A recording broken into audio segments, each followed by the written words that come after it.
Hello students, how are you? I hope you are all doing good and safe. So students, according to your comments, today I am going to teach the first chapter of chemistry, the chemical reaction and equation of class 10th. Right? So, the name of the chapter is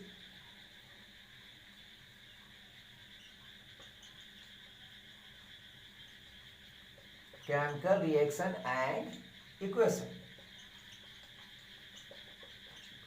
This is the name of your chapter.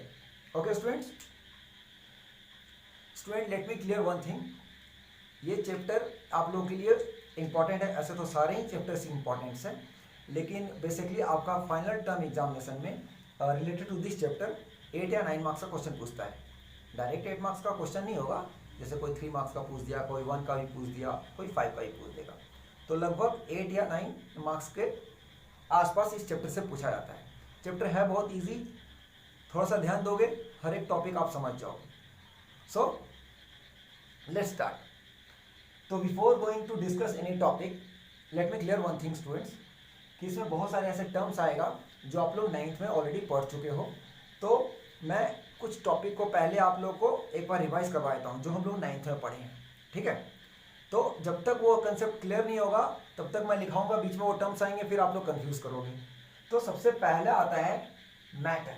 अभी बताएंगे matter क्यों मैं बात कर रहा हूँ matter का. तो सबसे पहले मैटर की बात करते हैं. What is matter? तो हम लोगों ने 8 में भी पढ़ा था, 9th में भी आप लोगों को पढ़ाया गया था.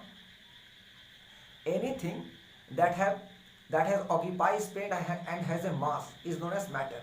मीन्स इस दुनिया में जितने भी थिंग्स हैं, कुछ भी, सपोज ये मार्कर है, तो कोई भी ऑब्जेक्ट, कोई भी वस्तु जिसमें वजन हो, मास हो, और वो कहीं भी रख दो तो अपना जगह को ऑक्यूपाई करता है. लाइक मार्कर को मैंने इस व्हाइट बोर्ड पे रख दिया, तो देखिए इतना स्पेस इसने कवर अप कर लिया बोर्ड का, तो इसको क्या कहेंगे?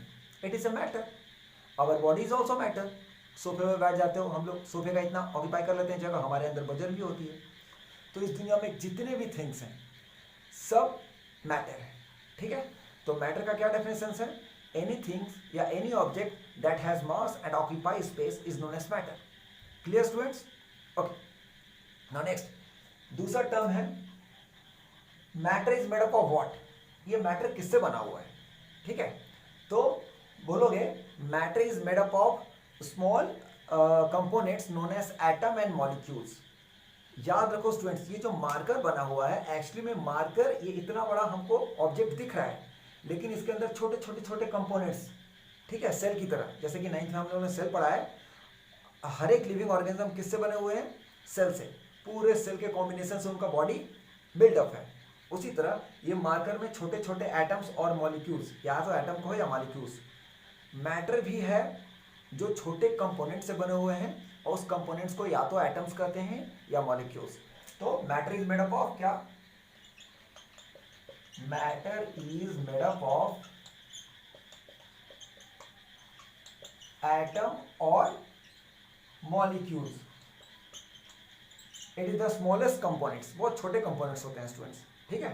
तो इन्हीं को कंबाइन करके मैटर तैयार होता है. यानी जो भी पूरे होल वर्ल्ड में जो भी ऑब्जेक्ट्स हैं, जो भी वस्तुएं हैं. क्लियर? अब यहां पे आता है what do mean by atom. Atom क्या होता है?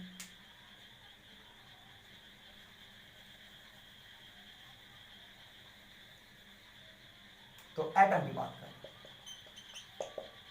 What is atom? The smallest object of an matter is known as atom. ये तो अभी हमने बताया. लेकिन एटम खुद किससे बना हुआ है? What is atom made up of? तो एटम 3 थिंग्स से बना हुआ है. उसके अंदर भी छोटे छोटे कंपोनेंट्स होते हैं. ठीक है? तो एटम खुद 3 कंपोनेंट से बना हुआ है. सबसे पहले होता है स्टूडेंट्स प्रोटॉन, फिर होता है इलेक्ट्रॉन, और होता है neutron. So atom is made up of this 3 things. Proton means positively charge, ठीक है, इलेक्ट्रॉन मीन्स नेगेटिवली चार्ज, और neutron means neutral. There is no any charge. इसमें कोई चार्ज नहीं होता है. ठीक है? न्यूट्रल होता है, जो कि हमने ऑलरेडी 9th में पढ़ चुके हैं. ठीक है? और भी इसका इलेक्ट्रॉनिक कॉन्फ़िगरेशन टेबल जब आपने पढ़ा था 9th क्लास में, ठीक है, मैं ऐसे भी तो जब वीडियो बनाऊंगा 9th क्लास का तो आप लोगों को फिर तो ये समझाऊंगा। तो ये बेसिकली जानना है ताकि इस केमिकल रिएक्शन में ये सब टर्म्स अभी यूज होने वाले हैं, इसलिए मैं आप लोगों को क्लियर कर दे रहा हूँ। तो ये हमारा proton, electron, neutron, this three things combine to form atom. ये तीनों चीज मिलके क्या होता है? एटम। Clear students? नेक्स्ट एक और है एलिमेंट और कंपाउंड, दो और टॉपिक जानना है बस। नेक्स्ट हमारा है एलिमेंट। What is element? तो स्टूडेंट्स ये भी आप लोग जानते हो, एलिमेंट्स क्या होता है? Those substance which are made up of only one type of atom is known as element. Element वो सब्सटेंस होता है जो एक ही टाइप के एटम से बना हुआ है, एक ही टाइप के एटम से प्रिपेयर है। हाँ, for example 24 carat of gold ले लूँ, ठीक है, जो 24 कैरेट का जो सोना होता है स्टूडेंट्स, वो उसमें अगर हम बात करें तो सिर्फ पूरे के पूरे जितने भी उसके अंदर एटम्स पाए जाते हैं वो सारे गोल्ड से, सिर्फ सोना ही सोना है, ठीक है। तो 24 कैरेट ऑफ गोल्ड में पूरे सोने के ही एटम्स भरे पड़े हैं, इसलिए इसको हम एलिमेंट कहेंगे। और कोई भी एक सिंगल एलिमेंट का नाम ले लो, ठीक है, कोई भी, जैसे कि आयरन ले लिया तो मैं सिर्फ आयरन की बात कर रहा हूँ, यानी सारे पार्टिकल्स उसमें आयरन के ही होंगे, यानी सारे आइटम्स उसमें आयरन के ही होंगे, that's why it is known as element. फिर सिल्वर, गोल्ड, जिंक, कार्बन, कुछ भी एक सिंगल एलिमेंट का नाम ले तो वो सब क्या कहलाता है? एलिमेंट। लेकिन जहां कंबाइन हुआ, दो एलिमेंट आपस में कंबाइन हुए तो वो क्या कहलाता है? कंपाउंड कहलाता है। तो दूसरा होता है स्टूडेंट्स कंपाउंड। तो कंपाउंड क्या होता है? When two or more substance are combined to form a compound। जब एक या एक से ज़्यादा एलिमेंट्स आपस में कंबाइन होते हैं और जो नया चीज बनता है, ठीक है, जो भी केमिकल रिएक्शन टेक प्लेस होता है तो उसको क्या कहते हैं? कंपाउंड कहते हैं, ठीक है। जैसे एग्जांपल बता देता हूँ मैं, सिंपल है H2O, वाटर। वाटर में देखो हाइड्रोजन एक एलिमेंट हो गया और एक ऑक्सीजन, ठीक है। तो जब तक हाइड्रोजन ऑक्सीजन कंबाइन नहीं होगा ये वाटर बन पाएगा? वाटर नहीं बन पाएगा, तो वाटर क्या है? कंपाउंड। तो बस सिंपल। अब मैंने सिर्फ आयरन की बात किया, आयरन, तो इसमें सिर्फ Fe की बात चल रही है, इसका सिंबल Fe होता है ना, तो आयरन, तो सिर्फ आयरन की बात चल रही है तो वो एलिमेंट होगा क्योंकि एक ही एटम्स के उससे बना हुआ है। और यहाँ पे वाटर, तो वाटर में दो एलिमेंट्स हैं, एक हाइड्रोजन हो गया और एक ऑक्सीजन, ठीक है। तो जब दो एलिमेंट्स आपस में, दो या तीन एलिमेंट्स आपस में कंबाइन होकर नया चीज निकालता है तो उसको हम कंपाउंड कहते हैं। तो ये कुछ टर्म्स था जो हम लोग ऑलरेडी पढ़ चुके हैं, डिस्कस कर चुके हैं 9th में। अब जो पढ़ेंगे केमिकल रिएक्शन क्लास 10 का स्टार्ट करते हैं। Okay students? तो देखिए, जैसा कि मैंने आप लोगों को बताया ये चैप्टर है इजी, बस आप लोगों को ये समझना है कि केमिकल रिएक्शन होता क्या है। तो हम लोग 7, 8 से पढ़ते आ रहे हैं, chemical change, physical change, reversible change, irreversible change, periodic change, ये सब अब तक हम लोग पढ़ते आ रहे हैं जूनियर क्लासेस से, ठीक है। जूनियर क्लास में कहने का मतलब 6, 7, 8 ये सब हम पढ़ते आ रहे हैं। अब हम उसी को थोड़ा सा एक्सपेंडेड फॉर्म में पढ़ेंगे, थोड़ा सा विस्तार रूप में। तो सबसे पहले हम केमिकल रिएक्शन की बात करते हैं, फिर इक्वेशन की बात करेंगे, ठीक है स्टूडेंट। तो जैसा कि ये हेडिंग है लेसन का, उसी के अकॉर्डिंगली हम लोग केमिकल रिएक्शन की बात करते हैं। तो सबसे पहले आपको पूछा जाएगा what do you mean by chemical reaction? Chemical reaction, तो इसको कई तरीके से आप डिफाइन कर सकते हो। बोल सकते हो कि chemical reaction is a process in which new substance are formed with new property. Chemical reaction वो प्रक्रिया है जब कोई नया सब्सटेंस निकलता है, प्रिपेयर होता है नए प्रॉपर्टी के साथ, और उसका प्रॉपर्टी जो है पिछले वाले प्रॉपर्टी से कहीं आगे है, बदला हुआ है, न्यू है, तो उसको हम क्या कहेंगे? Chemical reaction. For example burning of coal. Suppose आप लोगों ने कुछ कोयला लिया और उस कोल को हमने जला दिया, तो जब जलाया तो उसका जो ऐश यानी जो राख निकला जलने के बाद, क्या वो जो ओरिजिनल कोयला था जिसको हमने जलाया उससे उसका राख का तुलना करोगे तो दोनों इक्वल है? नो, दोनों डिफरेंट है। तो देखो, जब हमने कोयला लिया था उस समय उसका प्रॉपर्टी अलग था स्टूडेंट्स, और जब हमने उसको जलाया तो ऑक्सीजन से टेक प्लेस होकर उसमें केमिकल रिएक्शन हुआ, हीट और लाइट प्रोड्यूस किया, ठीक है, और राख में कन्वर्ट हो गया यानी ऐश में। तो वो जो ऐश बना स्टूडेंट्स, वो नया प्रॉपर्टी बना ना, ठीक है, और वो काफ़ी अलग है, हटके है प्रीवियस से। तो इस ऐश को हम क्या कहेंगे?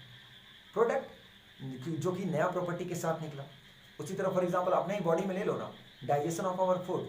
जब हमारे डाइजेस्टिव सिस्टम के अंदर जो भी खाना हम खाते हैं वो सारा पच जाता है, ठीक है, the digestion process will be going on inside our body. After that we remove या we excrete waste material at the morning time in the bathroom, ठीक है, बाथरूम में हम लोग जाके एक्सक्रीट करते हैं ना, तो सुबह सुबह जो भी हमारा फेसेस निकलता है बाथरूम के अंदर वो क्या है, केमिकल रिएक्शन है। क्योंकि देखो जो हमने खाना खाया था उसका प्रॉपर्टी अलग है, जो निकल रहा है बाथरूम में वो उसका प्रॉपर्टी अलग है, ठीक है। तो बायो और केमिस्ट्री के स्टूडेंट्स हो तो थोड़ा ये सब बॉडी के बारे में जानना है। इसमें ये हिचकिचाना नहीं है कि सर आप कैसे एग्जाम्पल दे रहे हो, ये it is a part of education students, ठीक है, ये साइंस में आता है। अभी तुम लोगों को लाइफ प्रोसेस पढ़ाएंगे, बायो का फर्स्ट चैप्टर, इसमें सब कुछ पढ़ना है, ओके। तो इसको सिंपल रिएक्शन तुम देखो अपने मन से डेफिनेशन बनाना सीखो, रटा रटा पे विश्वास मत करो। तो क्या बोलोगे, chemical reaction is a process in which new substance are formed with new property and this property is not reversible, और उसको चाह के भी हम वापस नहीं ला सकते। एक बार जो कोयला जल गया उस ऐश से हम दोबारा कोयला बना सकते हैं, नॉट पॉसिबल। एक बार जो 2 रोटी तुम खाए वो डाइजेस्ट हो गया, ठीक है, बाथरूम में वो निकल गया, एक्सक्रीट हो गया, तो क्या वो दोबारा बन सकता? नहीं। जो मम्मी डो गूंथती है, डो मीन्स आटा, एक बार पाउडर से, पाउडर वाले आटे को पानी में डाल के एक बार गूंथ दिया, फिर वो आटे से चपाती बन गया, तो क्या मजाल है कि उस चपाती को हम रिवर्स करके पाउडर में कन्वर्ट कर सकते हैं? Not possible. Ripening of fruits, जब एक आम कच्चा से पक जाता है, ठीक है, तो क्या उस पके हुए आम को हम दोबारा कच्चा में कन्वर्ट कर सकते हैं? नहीं। तो ये सब बहुत सारे एग्जाम्पल है स्टूडेंट्स, आप बहुत सारे एग्जाम्पल दे सकते हो, ठीक है। इवन हमारा हाइट भी, ठीक है, ह्यूमन हाइट्स, एक छोटा बच्चा जब जन्म लेता है धीरे धीरे उसका ग्रोथ होता रहता है बॉडी का, तो वो क्या दोबारा उसको हम कंप्रेस करके या कुछ भी करके उसको छोटा कर सकते हैं? Not possible. तो ये सब क्या है? Chemical reaction. तो एक बार फिर से मैं बोल रहा हूँ, chemical reaction is a process in which new substance are formed with new property and that property is not reversible, उसको हम रिवर्स नहीं कर सकते। Got it students? ओके, तो ये तो हो गया हमारा केमिकल रिएक्शन। फॉर एग्जाम्पल एक बता देते हैं आप लोगों को एग्जाम्पल, जैसे कि सोडियम प्लस क्लोरीन, तो जब ये करते हैं तो क्या होता है, सोडियम क्लोराइड बनता है NaCl, जो हम लोग घर में नमक खाते हैं, सोडियम क्लोराइड। तो देखो Na क्या हुआ, Na और क्लोरीन यानी क्लोराइड दोनों आपस में कंबाइन हुआ, तो दोनों कंबाइन हुआ तो एक नया चीज, नया प्रॉपर्टी के साथ निकला। पहले सोडियम अलग था, क्लोरीन अलग था, जैसे कंबाइन हुआ तो देखो नमक बना।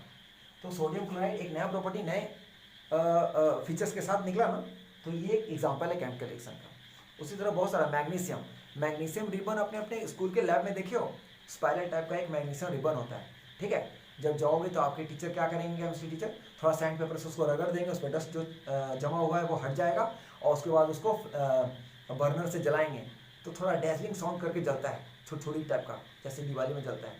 और उसका जो ऐश गिरा तो क्या हो गया, Mg, 2Mg प्लस O2, यानी कोई भी चीज़ जलता है तो ऑक्सीजन के साथ रिएक्ट होता है students.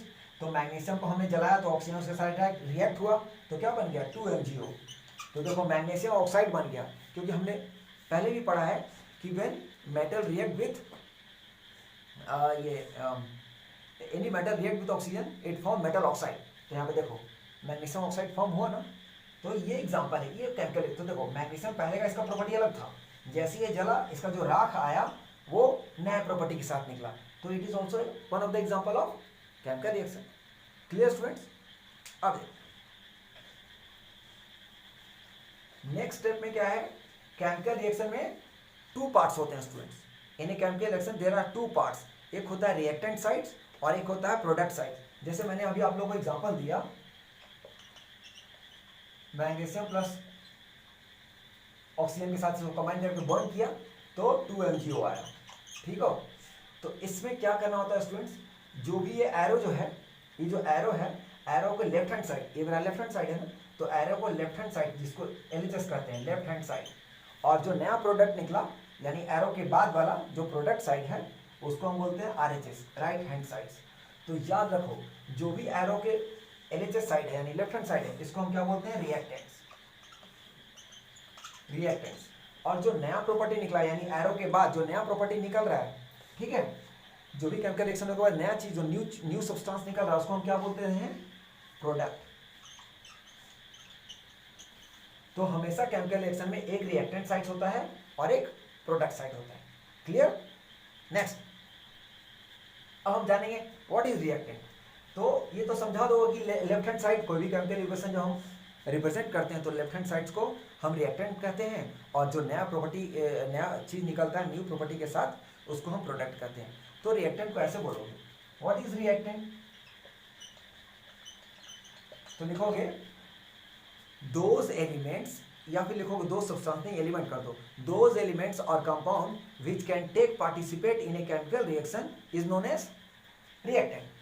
Those elements or compound which can take participate in a chemical reaction is known as reactant.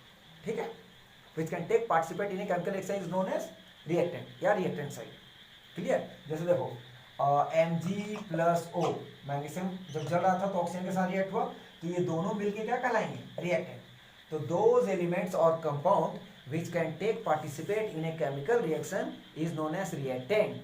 और उसका क्या लिख दोगे, प्रोडक्ट का लिखोगे the new substance are found in a chemical reaction with new property is known as product, is known as product. Clear students. तो यहाँ पे जो MgO बना ये प्रोडक्ट हो गया. तो डेफिनेशन लिखवाना पड़ेगा कि ओरली जो बोले उसको आप रिवाइंड करके आप देख सकते हो वीडियो में, वो आप लिख भी सकते हो. ठीक है स्टूडेंट्स, आगे बढ़ते हैं. तो ये तो हो गया केमिकल रिएक्शन की बात. अब हम पढ़ेंगे व्हाट इज केमिकल इक्वेशन. ठीक है, केमिकल इक्वेशन, केमिकल रिएक्शन और केमिकल इक्वेशन में क्या फर्क है.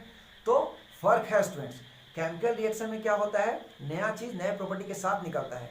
तो जो भी हम एलिमेंट को रिप्रेजेंट करते हैं, जैसे मैंने लिख दिया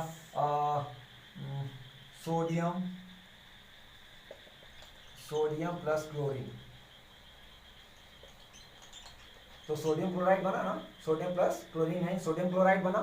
तो इसका पूरा फुल स्पेलिंग ना लिख करके, पूरा हर एक एलिमेंट्स का उसका नाम ना लिख करके उसको सिंबॉलिक रूप से रिप्रेजेंट करें, that is known as chemical equation. तो बोलोगे केमिकल इक्वेशन, बोलोगे in a chemical reaction the elements are represented with their symbol not their name is known as chemical equation. यानी जब भी हम केमिकल रिएक्शन लिखेंगे तो उस एलिमेंट का फुल स्पेलिंग यानी उसका नाम ना लिख करके उसका हम सिंबॉलिक टाइप का रिप्रेजेंट करके उसको हम शो करें, तो उसको हम केमिकल इक्वेशन कहते हैं. फॉर एग्जांपल जैसे मैंने बोला कार्बन प्लस ऑक्सीजन, तो क्या हो गया, गिव्स कार्बन डाइऑक्साइड. तो कार्बन डाइऑक्साइड, तो ये जो मैंने पूरा स्पेलिंग कार्बन का लिखा, तो simply you can write C for carbon, क्योंकि कार्बन का सिंबल है, प्लस ऑक्सीजन को क्या लिखेंगे, O2. ठीक है, तो ये दोनों कंबाइन हुए तो क्या बन गया, CO2. तो देखो फुल स्पेलिंग ना लिख करके सिर्फ उस एलिमेंट का उसका सिंबल रिप्रेजेंट कर दो स्टूडेंट्स. तो symbolic representation of an element in a chemical reaction is known as chemical equation. तो इसका भी बना ही लोगे डेफिनेशन आप. क्लियर. अब यहां तक क्लियर हो गया. अब हम लोग पढ़ेंगे balanced chemical equation. Balanced chemical equation, balanced chemical equation. ठीक है स्टूडेंट. तो इसमें क्या होता है, जब कभी भी हम लोग कोई भी केमिकल रिएक्शन लिखते हैं लैब में, जब साइंटिस्ट लोग कोई नया नया आविष्कार करते हैं, एक्सपेरिमेंट करते हैं, तो उस समय जो भी वो इक्वेशन पुटअप करते हैं, तो याद रखना स्टूडेंट, कंप्लीट केमिकल इक्वेशन वही होता है जो number of atom left hand side यानी reactant side is always equal to number of atom in product side. यानी रिएक्टेंट साइड और product side number of atom दोनों साइड मैच करना चाहिए, यानी बैलेंस होना चाहिए, तभी उसको कंप्लीट केमिकल इक्वेशन कहते हैं. अदरवाइज वो गलत है, आपका केमिकल इक्वेशन गलत है, वो अच्छा से रिजल्ट नहीं दे पाएगा. तो उसी को बोलते हैं बैलेंस केमिकल इक्वेशन. तो कैसे इसको डिफाइन करोगे, balance chemical equations are those equation in which number of atom in reactant sides is always equal to number of atoms in product side is known as balanced chemical equation. Got it students? Next, एक question इसमें आता है balance से related कि why we need chemical equation, why we balance chemical equation. क्यों जरूरत पड़ा, why we need to balance the chemical equation. हमको जरूरत क्यों पड़ा, केमिकल इक्वेशन को बैलेंस करने के लिए हमको जरूरत क्यों पड़ा. ठीक है, तो देखो 9th में आप लोगों ने पढ़ा था the law of conservation of mass. ठीक है, तो उसके accordingly energy can neither be created not be destroy. हम कभी भी एनर्जी को स्टूडेंट ना तोड़ सकते हैं ना काट सकते हैं. किसी भी केमिकल, कितना भी केमिकल रिएक्शन कर लो, energy should neither be created not be destroy, but it will be transfer from one form to another. एक फॉर्म से दूसरे फॉर्म में उसको ट्रांसफर किया जा सकता है.